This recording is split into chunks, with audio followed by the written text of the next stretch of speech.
The title of this tutorial is Muscles That Move the Arm. It is the first of 3 parts.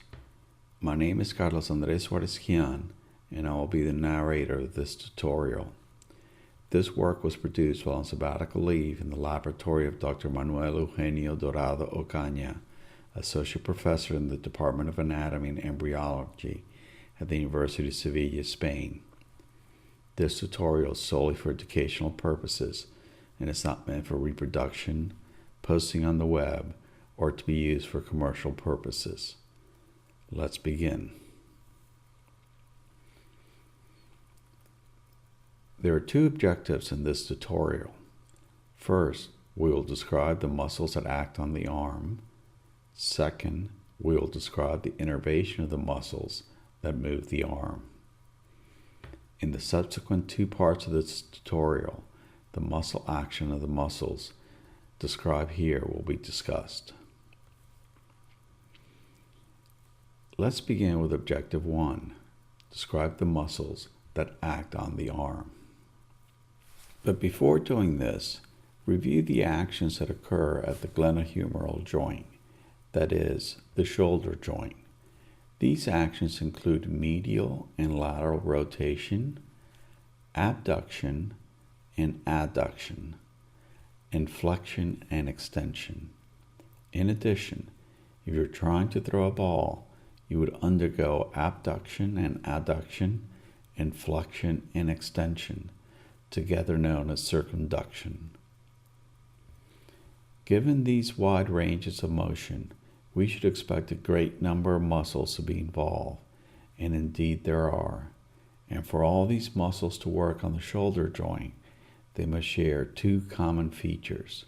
1, they must have a proximal attachment to the shoulder joint, and 2, they must have an attachment on the humerus.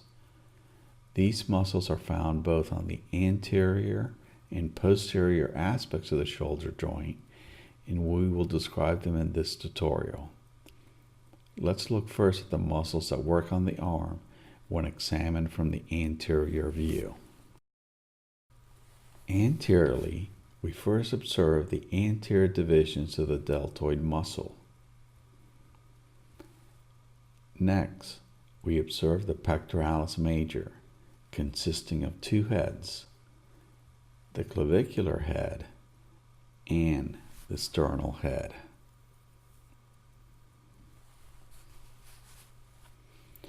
After reflecting the deltoid and the pectoralis major, we can observe 3 muscles in the arm itself.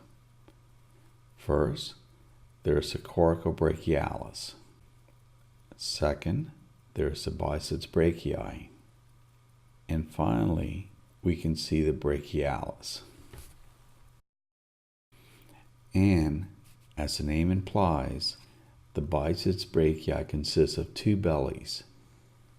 The long head, with its tendon coursing in the bicipital groove, and the short head.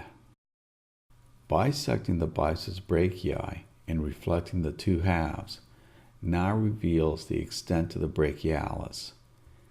The proximal head of the brachialis does not span the shoulder joint. Hence, although this muscle is found on the arm, it does not move the shoulder joint. Removing most of the structures from the anterior aspect of the shoulder joint reveals the last muscle we must consider from this group, the subscapularis. We first encounter this muscle when we discuss the muscles that give rise to the rotator cuff, the principal stabilizing structures of the shoulder joint. We now move to examine the muscles that are observed from the posterior view. On the left-hand image, we see 3 muscles, the latissimus dorsi, the deltoid, and the trapezius. Note the trapezius labeling is in yellow. This is to signify that the trapezius does not act on the arm directly because it does not have a specific attachment to the humerus. On the image on the right-hand side, We now focus on three muscles that do function to move the arm. First, the latissimus dorsi. Second, the deltoid, and this will consist of two independent divisions, the intermediate and the posterior divisions. Third, the triceps brachii. Next, we look at a series of muscles we observed previously during the tutorial on the rotator cuff. First, we start with the supraspinatus. Two other muscles also form part of the rotator cuff, the infraspinatus and the teres minor. Also from this view, we observe the teres major muscle. This muscle moves the arm, but it's not part of the rotator cuff. As a review, the distinction between a muscle contributing to the rotator cuff and one that does not is shown in this slide. The tendons of the infraspinatus and teres minor muscles contribute to the rotator cuff, whereas neither the teres major, the long head of the triceps brachii, or the lateral head contribute to it. The triceps brachii, as its name implies, consists of three bellies. In the previous slide, we saw the long head and the lateral heads. The intermediate head is shown here. It is often hard to see and often requires separation of the first two heads.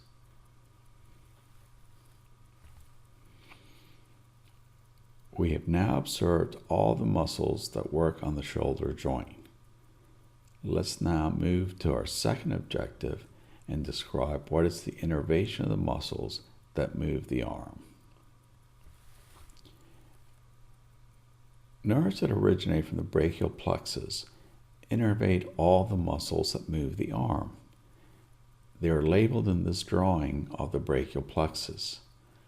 Formation of this plexus will be discussed in detail in another tutorial. The nerves that concern us here will be independently discussed now.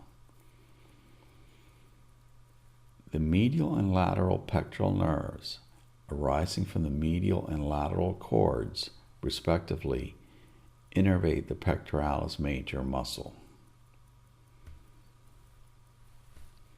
The axillary nerve innervates the three divisions of the deltoid and the teres minor muscles. The axillary nerve is one of the terminal branches of the posterior cord that exits the axilla via the quadrangular space.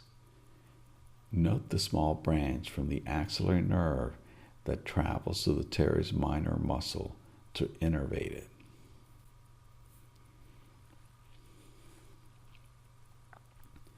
The musculocutaneous nerve innervates all the muscles of the arm, including the coracobrachialis, the biceps brachii, and the brachialis. The musculocutaneous nerve is one of the terminal branches of the lateral cord. The suprascapular nerve innervates the supraspinatus and infraspinatus muscles. This nerve is a branch of the upper trunk of the brachial plexus after it emerges in the neck. The nerve then finds its way to the supraspinatus muscle and circles around the base of the spine of the scapula to innervate the infraspinatus muscle. We now return to the posterior cord of the brachial plexus, which will give rise to the terminal nerves that innervate the muscles we still need to address. First, we look at the thoracodorsal nerve that innervates the latissimus dorsi muscle. Next, the upper subscapular nerve innervates the subscapularis.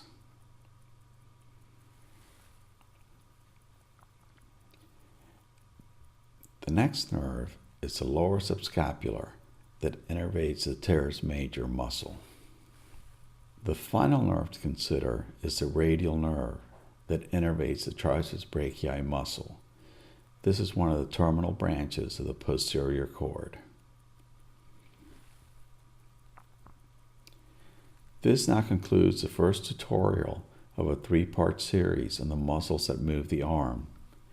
None of this work could have been possible without the generous gift of the body donors.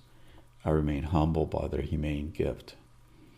Special thanks must go to Mr. Mark Savonia, who does the incredible work of embalming the cadavers. His skill is obvious in the images. Thank you. We acknowledge 3D4 Medical for the muscle animations used in this tutorial. Finally, you can use your QR reader to look in Apple iBooks, where you will find flashcards, ID questions, and higher order problem-based questions relevant to this tutorial.